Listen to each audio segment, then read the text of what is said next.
Stem cell అంటే ఏమిటి? దాని నుండి మనం ఎలాంటి ప్రయోజనాలను పొందవచ్చు? ఈ రోజుల్లో ప్రతి ఒక్కరూ ఏదో ఒక వ్యాధితో బాధపడుతున్నారు. కొన్ని వ్యాధులు చికిత్స చేయగలవు మరియు కొన్ని కాదు.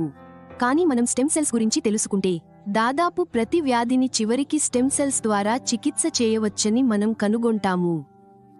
ఈ వీడియోను పూర్తిగా చూడండి, ఎందుకంటే ఇది మీకు, మీ కుటుంబ సభ్యులకు, బంధువులకు మరియు స్నేహితులకు ప్రయోజనం చేకూరుస్తుంది. నేను మీకు చెప్పబోయేది ఈ శతాబ్దపు అతిపెద్ద ఆవిష్కరణ మరియు అది స్టెమ్ సెల్. ఒక బిడ్డ తన తల్లి గర్భం నుండి జన్మించినప్పుడు తల్లికి జతచేయబడిన త్రాడు ఉంటుంది మరియు ఈ త్రాడు లోపల ఉన్న రక్తాన్ని మనం స్టెమ్ సెల్స్ అని పిలుస్తాము. తల్లి గర్భంలోని యాంటిజెన్లు పితృ కణాలను కలిసినప్పుడు కణం అనే చిన్న గోళం ఏర్పడుతుంది.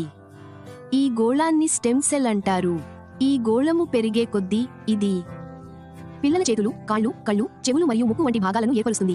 అదేవిధంగా గుండె, మూత్రపిండాలు, కాలేయం, పేగులు మరియు అన్ని ఇతర అవయవాల నిర్మాణం స్టెమ్ సెల్స్ ద్వారా కొనసాగుతుంది. మూల కణాలు ప్రాథమికంగా అన్ని అవయవాల సృష్టికి సహాయపడతాయి. మెదడుకు న్యూరాన్లు,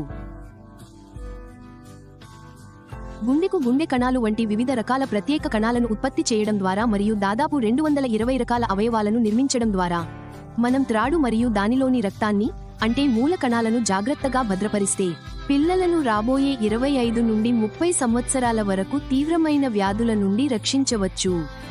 ఒక పిల్లవాడు తీవ్రమైన అనారోగ్యానికి గురైనప్పుడు త్రాడు నుండి సంరక్షించబడిన మూల కణాలను సంగ్రహించి ప్రత్యేక కణాలుగా మారుస్తారు. తరువాత వాటిని పిల్లల శరీరంలోకి తిరిగి ఇంజెక్ట్ చేస్తారు. నిర్మూలించగలదు. పిల్లల శరీరంలోని సంబంధిత కణాలకు సంబంధించిన అన్ని వ్యాధులను మూలం నుండి. అయితే త్రాడును స్టెమ్ సెల్ బ్యాంకులో నిర్వహించడం మరియు మార్పిడి ఖర్చు దాదాపు 10 లక్షల నుండి 50 లక్షల రూపాయల వరకు ఉంటుంది. ఇది ప్రతి ఒక్కరూ భరించలేరు. మానవ శరీరంలో ప్రతి అవయవానికి వేర్వేరు మూల కణాలు ఉంటాయి, కానీ ప్రాథమిక మూల కణం అన్ని అవయవాలను సృష్టించడంలో సహాయపడుతుంది.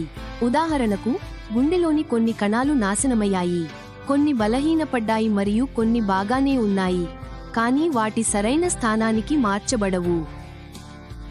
ఈ పరిస్థితిలో మీ గుండెను ప్రాథమిక మూల కణాలను ఉపయోగించి చికిత్స చేయవచ్చు.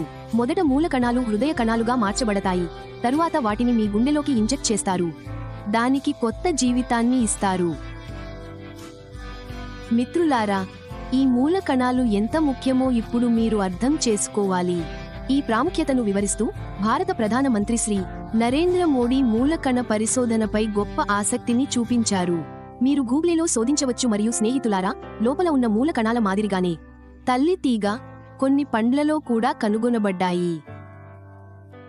ఈ మూల కణాలు తల్లి మూల కణాల మాదిరిగానే మానవులపై పనిచేస్తాయి మరియు ఏదైనా వ్యాధిని తొలగించడానికి ఉపయోగించవచ్చు. కనుగొన్నారు. ఫ్రెడ్ జూలై స్విట్జర్లాండ్లోని ఆకుపచ్చ ఆపిల్ల మరియు ఎర్ర ద్రాక్షల లోపల. ఇవి స్విట్జర్లాండ్లోని ప్రత్యేక జాతులలో కనిపిస్తాయి. ఈ పండ్ల వృక్షశాస్త్ర పేర్లు ఆపిల్ను మాలిస్ డొమెస్టికా అని మరియు ద్రాక్షను సోలారిస్ వెటిస్ అని అర్థం. తల్లి త్రాడు నుండి వచ్చే మూల కణాలు బిడ్డకు మరియు అతని లేదా ఆమె తల్లిదండ్రులకు మాత్రమే ఉపయోగించబడతాయి. కానీ పండ్లలో కనిపించే మూల కణాలు తల్లి పిండ మూల కణాల మాదిరిగానే ఏ వ్యక్తికైనా పని చేయగలవు. మానవ మూల కణాల మాదిరిగా ఇవి ప్రోగ్రాం చేయబడిన కణాలు కానందున ఈ పండ్ల మూల కణాలు మానవ శరీరంలో కొత్త కణాల నిర్మాణ ప్రక్రియను వేగవంతం చేస్తాయి, ఏదైనా వ్యాధిని నాశనం చేయడానికి మరియు మొత్తం మానవాళికి ప్రయోజనం చేకూరుస్తాయి.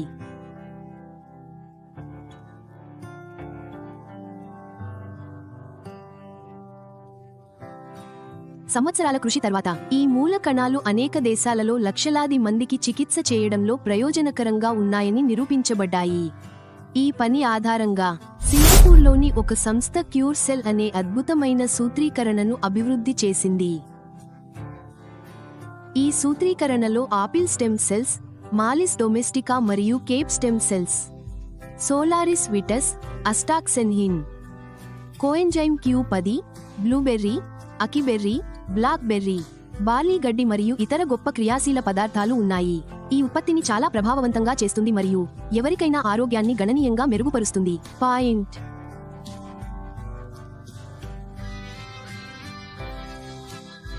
దీర్ఘకాలిక వ్యాధుల నుండి మిమ్మల్ని మరియు మీ కుటుంబాన్ని రక్షించుకోవడానికి ఖచ్చితంగా క్యూర్ సెల్ను ఉపయోగించండి మరియు దీన్ని మీ స్నేహితులు మరియు బంధువులందరితో సమాచారంలో పంచుకోండి.